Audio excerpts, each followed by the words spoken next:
ధ్యాన మార్గం అలవర్చుకోవడం ద్వారా మన కాన్షియస్నెస్ అంటాం అది ఇంకా పెరిగి వీటన్నిటినీ చూడవలసిన పరిస్థితిలో పద్ధతిలో చూసే ఒక సహజ స్థితికి చేరుకుంటామా దాని ఏ విధంగా అది మేలు చేస్తుంది, మనిషి పురోగతికి తోడ్పడుతుంది, వివరించగలరు?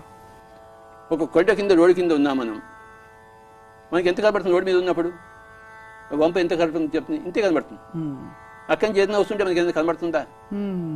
కనబడదు.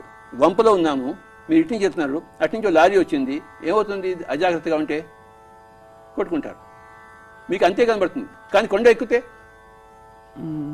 మొత్తం సీన్ అంతా కనబడుతుంది. వీడు ఏ కాదు ఎంత స్పీడ్ వస్తుంది, వీడు ఎక్కడి నుంచి చూస్తున్నాడు, యాక్సిడెంట్ జరుగుతుంది, ఇద్దరికి ఫోన్ చేస్తారు, బాబు మీరు జాగ్రత్తగా ఉండండి, అక్కడ వంకు ఉంది అక్కడ అని చెప్పేసి. ఎందుకంటే వాడు పైన ఉన్నాడు, అన్నీ చూస్తాడు వాడు. మనం కొండ కింది వాడు కాదు, కొండలు ఎక్కిన వాడు కావాలి. మనం ఎన్ని కొండలు ఎక్కాలంటే 7 కొండలు ఎక్కాలి.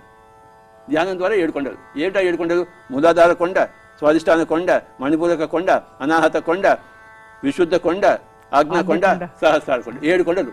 అయ్యా నేను 7 చక్రాలు సాధించాను, మీరు కూడా సాధించండి అని చెప్తున్నాడు ఆయన. కానీ మనం ఆయన మాట వినాం కదా, మనం ఆయన మాట వినము. అది వచ్చింది గొడవ. అందరూ ఈ ఛానల్ ద్వారా ఈ మాటలు వినాలని నేను కోరుకుంటున్నాను.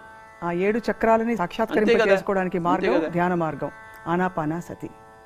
సరి గమ పద ని సా ని ద ప మ గ రి స. షడ్జమం, రిషభం, గాంధారం, మధ్యమం, పంచమం, దైవతం, నిషాదం. షడ్జమం వెళ్ళాలి కదా. ఒక షడ్జమం అంటే సరిపోతుందా? రిషభం, గాంధారం, మధ్యమం అన్ని రావాలా వద్దా? నేను కేవలం శరీరం ఉంటే మూలాధారంలో ఉన్నట్టు నువ్వు. స్వాధిష్టానం నువ్వు ఈ యొక్క ఆ బాంధవ్యాలు చూసుకోవాలి. మణిపూరకం పండితుడు కావాలి. అనాథం అంటే నోరు మూసుకోవడం తెచ్చుకోవాలి. విశుద్ధం అంటే ఈ గత జన్మ కర్మలన్నీ తుడిచేసుకోవాలి.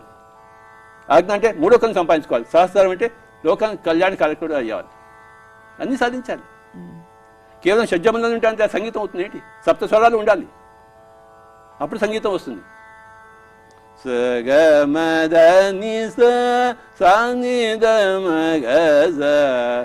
ఇందులో రాగం నీకు తెలిసింది కదా.